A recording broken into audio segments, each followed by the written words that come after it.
Hello everyone! Today we will talk about educational psychology. Every person wants to have more information to understand their students, namely children in their life or while teaching. Here I will give you very special and unique information on this subject. If you're ready, let's start. I would like to start my conversation with the subject that our teachers and educators are interested in. Psychology has an important place in our lives, and moreover, it is a situation that our children and students need to pay more attention to when they are involved.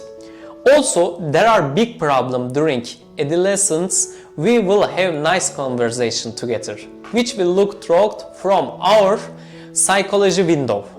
We examine the areas of development in three main areas: physical development, cognitive development, psychosocial development. Physical development. We define it as changes in the physical structure of the body, sensory. Competences in changes in motor skills.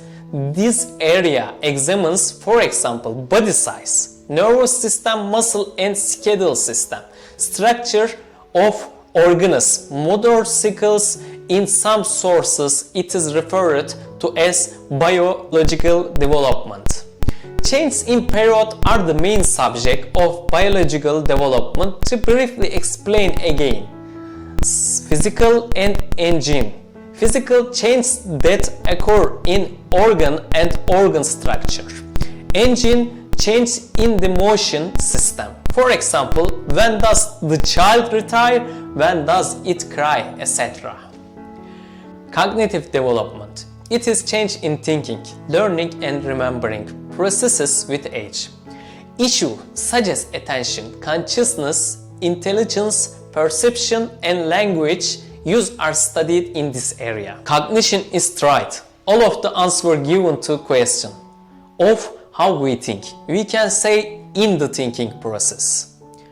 Intelligence is speed, thinking speed. PJ has done the most comprehensive study in this area to date. Psychosocial development. It is expressed as the shaping of emotion, temperament, social maturity, personality and morality as a result of the introduction of environment with inborn features. Topics covered as examples: self, emotion, temperament, personality, morality. Attention please, not to be confused with psychological development. We can say that this is a social change. The most comprehensive review is Freud. You can see it on the screen. Learning occurs through experience, and as a teacher you set up experiences for students that will foster learning. For example, a kindergarten teacher may tell some story about Jack the rabbit every day, projecting the story and the word from her computer onto the board. Each day different words are highlighted and the class has to say that word instead of the teacher. With each new day, another word is highlighted until one day the majority of words are highlighted and the students are reciting those words themselves. Throughout the day, then the teacher will focus on those words as words of the day. Students may write them, color them, spell them out with blocks and other hand-on things, and that's how they start learning to read. So as a teacher, you start with your objective, what you want the students to learn, and then you think of 1,000 interesting ways to get them to learn. 1 or 2 ways are never enough. 3 ways is the minimal for me. And then you plan out the activities you thought of to relate your objective. You implement it to class, then evaluate whatever it worked. Did they learn it? And if they didn't, don't worry. You can try again tomorrow. Build positive relationships. Greeting each of your students by name as they enter the classroom. Making them interact with each student individually. Listening to their comments, concerns and worries. Why? Modeling empathy. showing your interest in their stories and experiences. Get to know each of your students' strengths, engage with parents, carers, and the community. Provide feedback and reinforcement. Acknowledge and praise positive behaviors. Reframe mistake as learning opportunities. Provide effective coaching and supervision. Use humor. Help students access the supports they need. Arrange the physical environment. Set high expectations. Take a moment to think back your time as a student and recall some of your favorite courses. Very likely, those courses were organized, assessments were clear, lectures and classroom discussion were focused and interesting. And the professor conveyed compassion. How can you create such an environment in your own courses? Consider these techniques. Begin to establish an effective environment on the first day of class. Introduce yourself. Explicitly state the way you would like to be addressed. Consider offering an icebreaker to relax students and encourage introduction. Teach something. Immediately begin to engage students in the course. Take class time to review the syllabus and emphasize important aspects. In fact, use the syllabus to begin building students' engagement even before you meet with students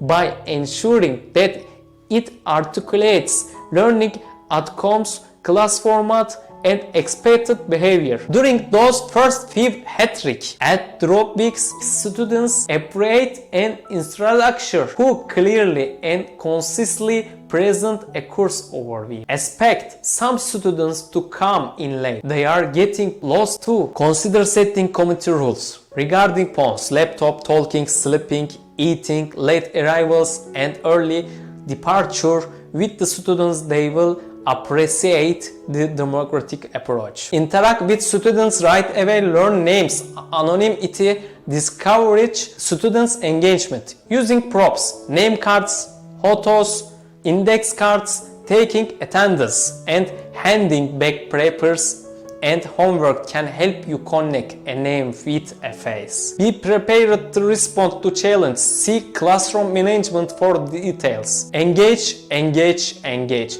Don't tell down once the course gets underway. Continue to focus on the following strategies. Arouse students' curiosity. Convey your passion for the subject.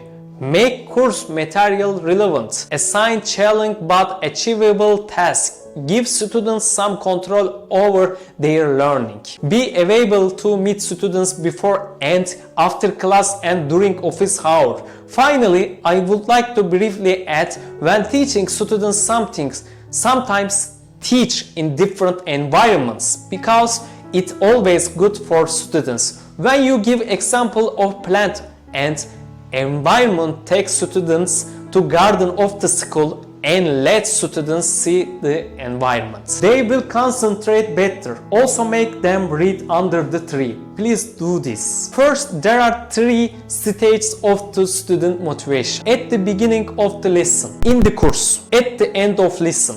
First of all, expectations should be shared with the students and their active participation should be provided. Desired behavior should be shown by teacher first so that a model should be created. The course should be shown to be worth learning and individualized teaching techniques should be included. Students should benefit from their interest and ideas, and reinforcement method should be used. A positive environment away from stress should be provided, and the teacher should nurture self-esteem and expect the best from students. Finally, classroom motivation strategies. Making learning fun, benefit from cooperation, encouraging both individual and collaborative work, making connections with real world situation, giving students the opportunities to choose, emphasis on responsibility. It is enabling students to follow their process. Thanks for watching. We share different videos about educational psychology for you every week. Please watch them as soon as possible. Take care of yourself.